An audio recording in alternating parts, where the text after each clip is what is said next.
Karur railway colony தென்முக Anjaneyar ஆலயத்தில் நவராத்திரி 2ஆம் நாளை முன்னிட்டு ஸ்ரீ லட்சுமி தேவி அலங்காரத்தில் சுவாமி பக்தர்களுக்கு காட்சியளித்தார். கரூர் மாநகராட்சிக்கு உட்பட்ட ரயில்வே காலனி பகுதியில் குடிக்கொண்டு அருள்பாலித்து வரும் அருள்மிகு ஸ்ரீ தென்முக ஆஞ்சநேயர் ஆலயத்தில் நவராத்திரியை முன்னிட்டு இன்று 2ஆம் நாள் நிகழ்ச்சியாக சுவாமிக்கு சிறப்பு அபிஷேகம் நடைபெற்று அதன் தொடர்ச்சியாக லட்சுமி தேவி அலங்காரத்தில் பக்தர்களுக்கு காட்சியளித்தார். தொடர்ந்து ஆலயத்தின் சிவாச்சாரியார் சுவாமிக்கு தூப தீபங்கள் காட்டி நெய்வேத்தியம் சமர்ப்பிக்கப்பட்டு பஞ்ச கற்பூர ஹாரத்தியுடன் மகா தீப ஆராதனை காட்டினார். அதனைத் தொடர்ந்து கூடியிருந்த அனைத்து பக்தர்களுக்கும் பிரசாதங்கள் வழங்கப்பட்டது.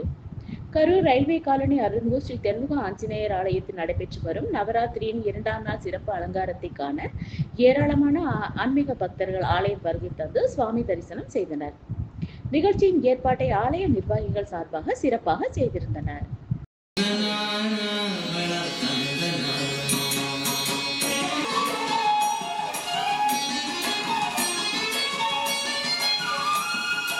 कटे पर ब्रह्म कटे पर ब्रह्म कटे।